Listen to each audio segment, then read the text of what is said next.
doing, Zeno? Me? I'm digging a hole. But why?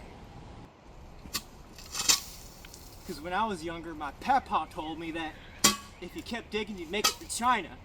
And that's where NetEase Games is. But Zeno, couldn't you just look them up on Google? Shh! Be quiet.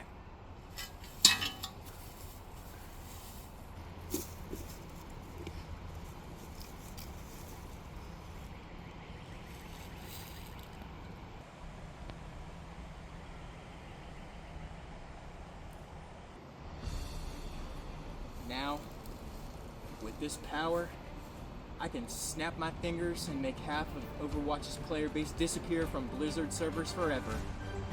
No!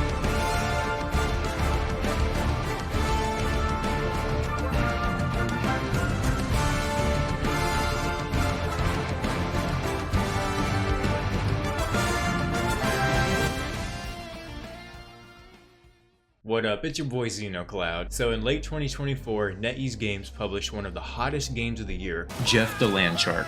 Marvel Rivals. It quickly took the gaming community by storm, capturing the hearts of millions of gamers with its gameplay and Marvel identity. It filled a void left by the gradual decline of Overwatch and innovated the hero shooter genre with its destructible environments and team-up combos. The game is nothing short of impressive. This led me to want to know more about the developers. Who exactly is NetEase Games? What led up to them publishing Marvel Rivals? And what can their past tell us about the future of Marvel Rivals and the company as a whole? Surprisingly, my search led me to some pretty shocking discoveries. I'm going ghost!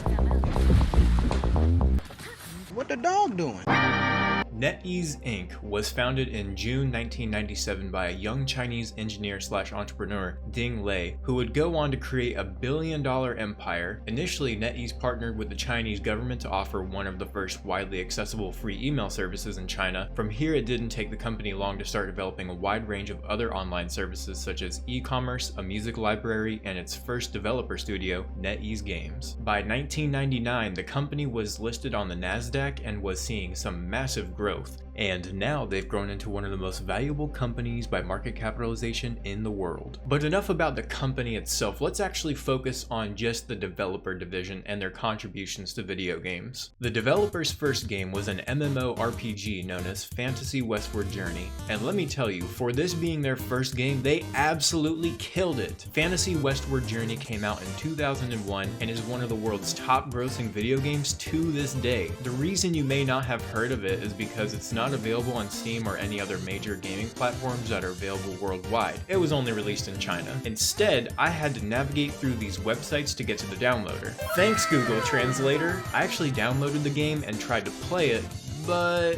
You shall not pass!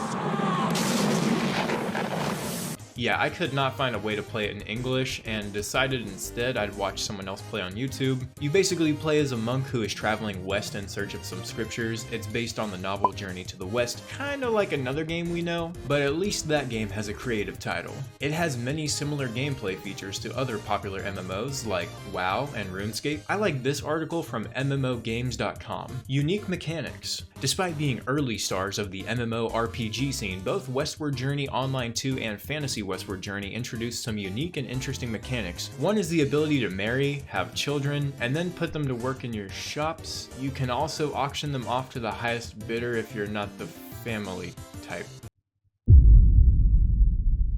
There's also a mobile version. Overall, they killed it. According to NetEase, Fantasy Westward Journey had a peak concurrent player count of 2.71 million in 2017, shortly after the release of the mobile version of the game. That's actually insane. And they have over 250 million active players in China alone. The game is clearly a success. Even in the early days of the release, NetEase realized they had a golden goose with this IP, so they took a page out of modern gaming's playbook and quickly made a follow-up sequel.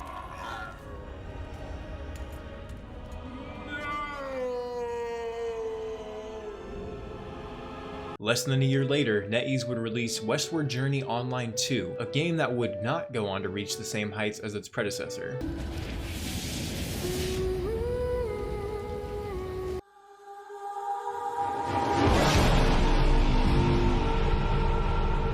Though still a popular game in China, the game launched with many technical issues that forced the devs to temporarily shut the game down so they could rework it. It was eventually re-released as Westward Journey 2 and would go on to have 83 million registered accounts by November 2006. But soon after, the Chinese government temporarily shut it down again. I scoured the internet in search of answers for why, but all I found in reference to this was a single sentence posted on pretty much every article I could find. Westward Journey 2 met with controversy when the state party closed it for several months due to criticism of the party in-game. And this brings us to another point of the video, something we need to address. China operates its video game industry very differently than Western developers do. I don't want to go too far into politics, but to add some context to this video, I'm going to mention the following historical points. 1. During the initial emergence of video games in Japan and North America, China was still undergoing major political and economic reforms that affected many industries, including its technology and media industries. 2. In June of 2000, the Chinese State Council became concerned its youth were becoming addicted to video games and decided to ban the import, production, and sale of consoles and arcade machines in China, hence the strong popularity of MMOs, which are able to be played on PC.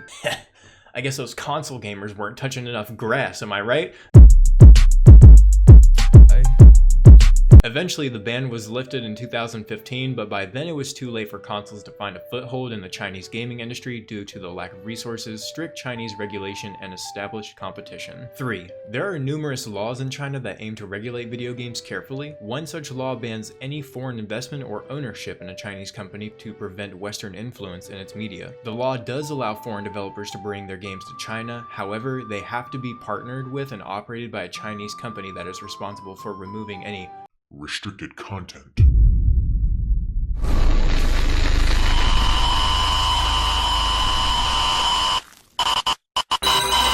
With that being said, in 2008, NetEase Games scored a golden opportunity to expand its video game operation. Blizzard Entertainment and NetEase Games entered into a partnership to bring some of Blizzard's video games to the Chinese market. Some of these games included World of Warcraft, StarCraft, Diablo 3, and eventually Overwatch and Overwatch 2. This was a huge move and brought joy to millions of Chinese gamers until one day in 2023, the partnership ended. That's right, after years of operating Blizzard products in China, the two companies failed to renew their agreement, both pointing the finger at each other in official statements. And so, NetEase was forced to suspend operations of all Blizzard products in China. Imagine grinding a game and dedicating years of your life to it until one day it suddenly just disappears forever. Oh wait. The tragedy wouldn't last long though, because Microsoft eventually took over and renewed the agreement. Thanks, Chill Gates! Fact. Does that mean yes? Yes.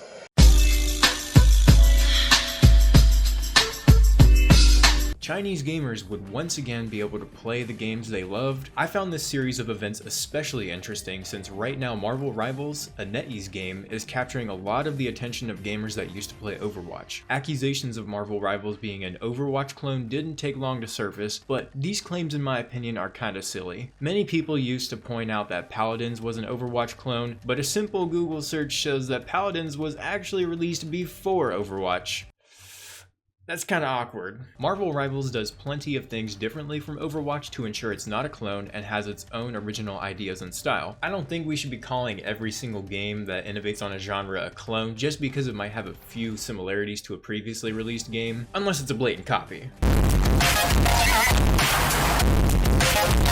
And to be fair, back in the early 2000s, Chinese developers were kind of known for, making blatant reskin copies of Western games due to poorly enforced copyright laws. Poorly enforced in China, that is. But NetEase Games also started acquiring gaming studios and recruiting talent from all over the world. They have studios in China, Japan, South Korea, Singapore, Europe, Canada, and the USA. Talk about an empire. So with these strategic acquisitions and partnerships, they began developing new IPs. What kinds of games were those? Well, it's kind of a mixed bag. Starting in 2015, NetEase began releasing new games available to play worldwide. Some of them would go on to remain popular within their own niche audiences, while others would ultimately ultimately fail and become abandoned live service games. Just look at all of these projects that NetEase has abandoned. I also noticed a lot of these games were developed for both mobile and PC at the same time, and I feel like that can kind of get in the way of, going in one direction or the other. Optimization can be a tricky thing. One last thing is I feel like many of the games that ultimately were abandoned kind of failed to innovate on anything, unlike Marvel Rivals. And so as stated, they did focus on development in the mobile game space, publishing popular games like Identity V, Naraka Blade Point, and Bloodstrike. Out of curiosity, I decided to play a few of these games, and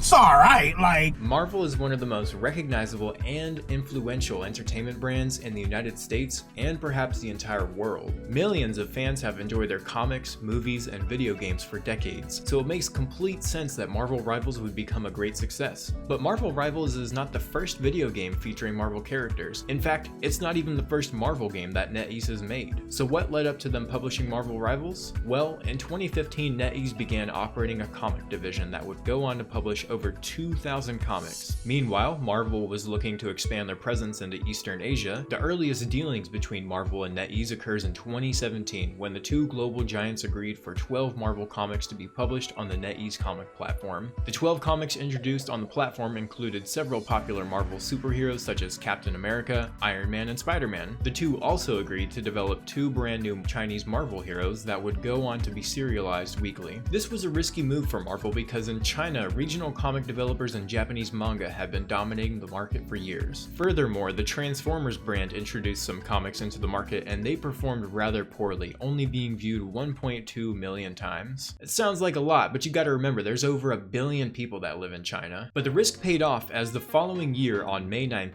NetEase would release the first two of the co-developed comics featuring Chinese heroes. The timing was purposeful as Marvel's Infinity War was premiering in China on May 11th. This helped the comics to garner more attention towards them and gave Marvel an indefinite foothold in China, which was part of a wider strategy to strengthen their presence in the Eastern Asian market. The comics themselves went on to be serialized weekly and employed the popular manga style that many Asian fans had grown accustomed to, which served to further cement Marvel as a welcome addition to the comic scene in China. Marvel and NetEase saw their strategic partnership growing and would take things to the next level in 2019 with another collaboration. May 20th, 2019, Marvel's official website releases this news article stating that the two global giants would continue their partnership and expand their collaboration beyond just publishing comics in China. 8 days later, Marvel would release another news article revealing that the collaboration was almost ready to release their first ever video game together. Marvel Super War went through closed beta testing during the summer in Southeast Asia and India, later being released on December 19th, 2019 to Android and iOS only. It was only available in a select few Southeastern Asian countries as well as Australia and New Zealand. The game was a MOBA where players faced off in a 5v5 battle with the setting taking place in Wakanda. IGN posted a review stating, "Great effort by Marvel and NetEase, with Super War being a great way to learn the basics of MOBAs with your favorite Marvel superheroes." The game reached a large number of mobile gamers and received mixed reviews, with some saying it was a great way for new players to get into a MOBA, while others said the gameplay was basic and lackluster.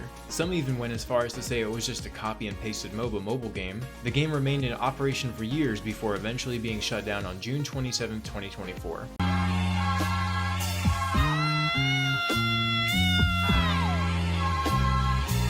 But before that would happen, India's Ministry of Electronics and Information Technology banned Marvel Super War, along with 117 other Chinese-made apps. The Ministry of Electronics and Information Technology today released a list of 118 mobile apps blocked because they are engaged in activities which are prejudicial to sovereignty and integrity of India, defense of India, security of state, and public order. As for specific charges, the ministry said it has received reports that some apps are stealing and surreptitiously transmitting users' data in an unauthorized manner to servers which have locations outside India. That's not suspicious. Mission failed. We'll get them next time. NetEase kind of has a history of being criticized about how they handle their users' data, and we'll go over that in the last segment of this video. On July 31st of 2020, the partnership would release their second Marvel game. It was another mobile game, this time offering players a chance to duel with cards featuring their favorite Marvel heroes and villains. Unlike Marvel Super War, this game is still available to play today in its select regions. If that will last, who knows? The gameplay is pretty standard. Collect card, use card. They inject some non-character cards like the event cards to spice up the gameplay, but overall it's a pretty standard formula. The game has drawn a number of fans and has overall positive reviews, citing the lack of bugs and the character animations. NetEase has now published 2 games with Marvel in the span of less than a year. So what was next for the partnership? Well, for the next couple of years, NetEase would be largely silent, focusing on releasing patches and content for their 2 active Marvel games, and Marvel would continue publishing content and comics in China through NetEase, though the Chinese state party became increasingly involved. And finally, in 2024, a new game emerged. March 27th, Marvel Games releases the first trailer for Marvel Rivals. Be advised, dingo bungee ding dong flooper nickel poople snorkel inbound.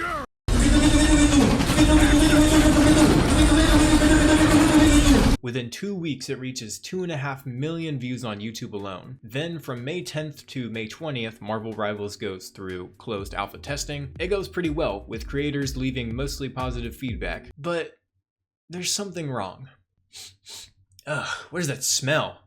It stinks. Do I smell controversy? A former Overwatch streamer known as Seagull points out on his social media that there is a certain agreement NetEase has put in place with content creators participating in the closed alpha test that essentially bars them from writing negative reviews about the game. This sparked many gamers to react, and we all know what happens when gamers react. We're very understanding. We're empathetic. The fuck you say to me, you little shit?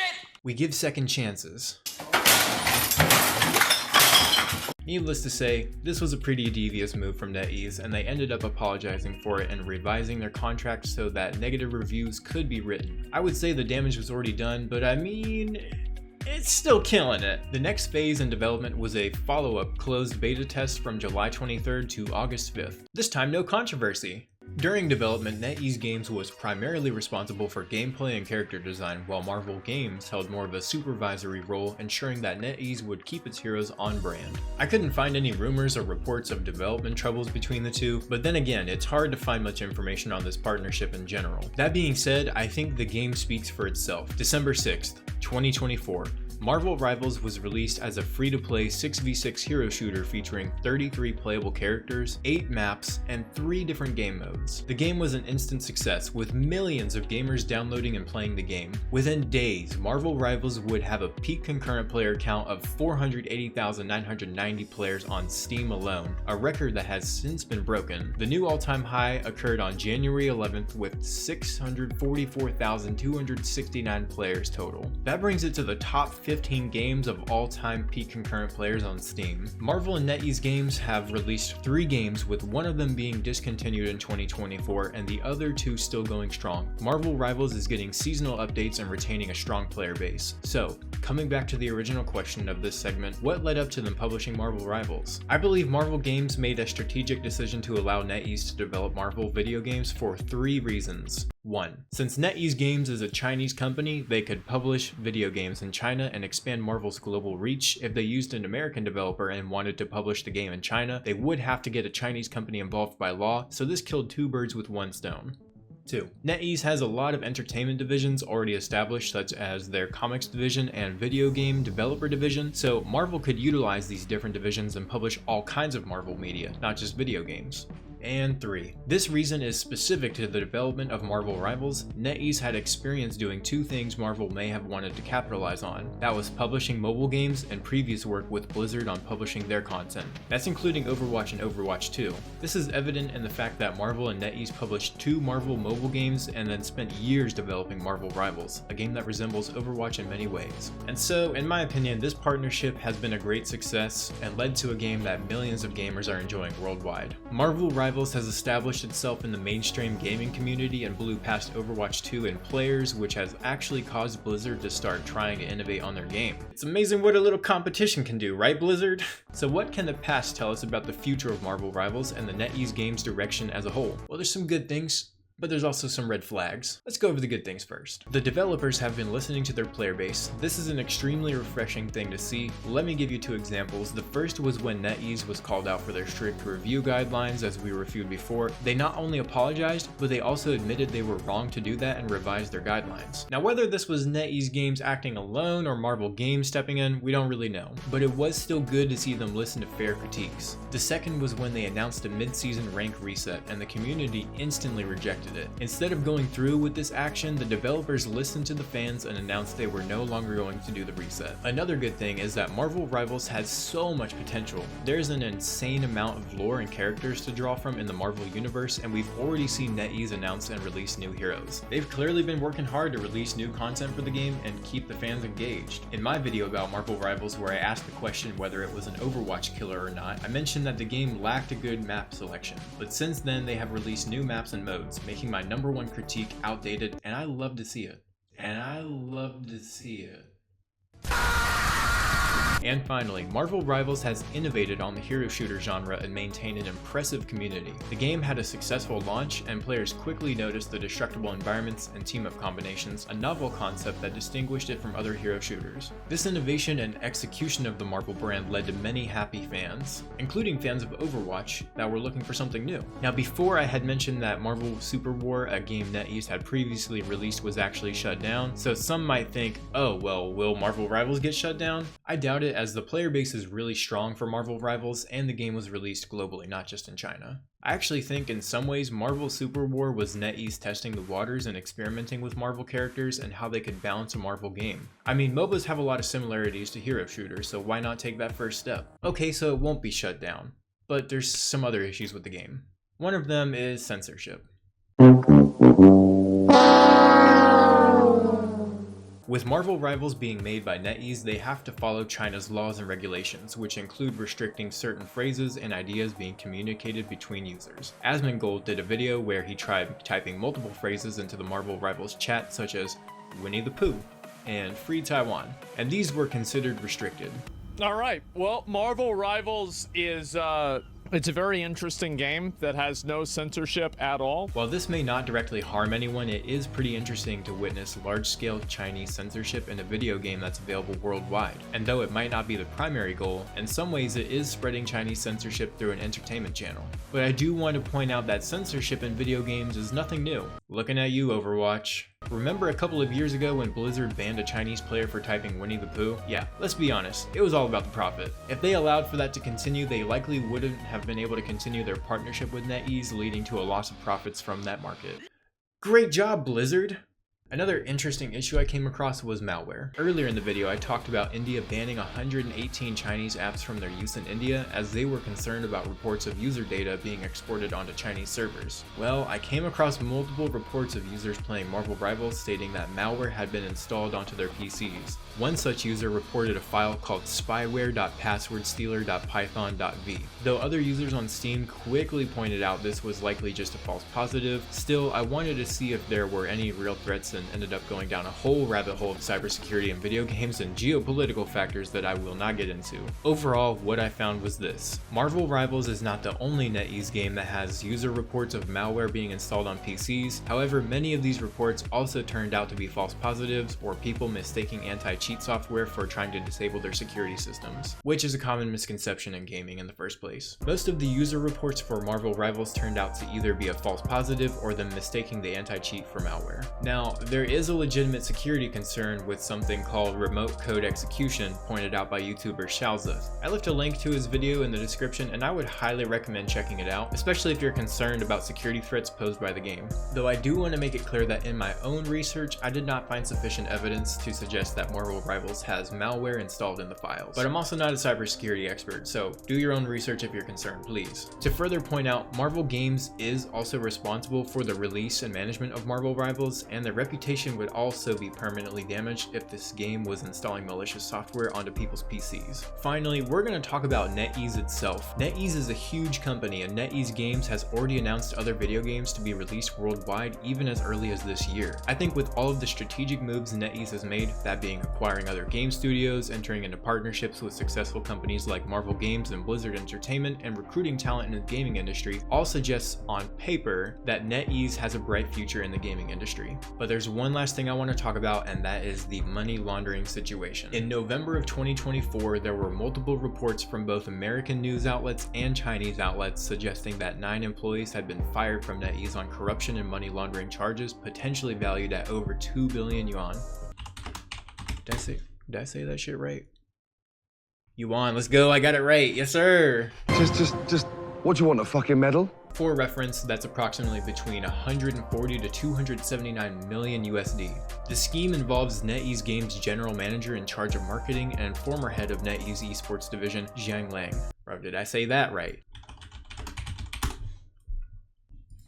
Apologies if I mispronounced your name, bro. He was purchasing traffic to help promote NetEase products. Now, NetEase has since come out and stated that original reports of money laundering are false and that they have taken action against several employees suspected of committing fraud. Meanwhile, other NetEase employees stated that their background screensavers on work computers have all been replaced with the message of the company's compliance protocols. The situation is still under investigation at this time. So what can this all tell us about the future of Marvel Rivals and NetEase Games as a whole? NetEase is sitting on a lot of talent and a strong partnership with Marvel.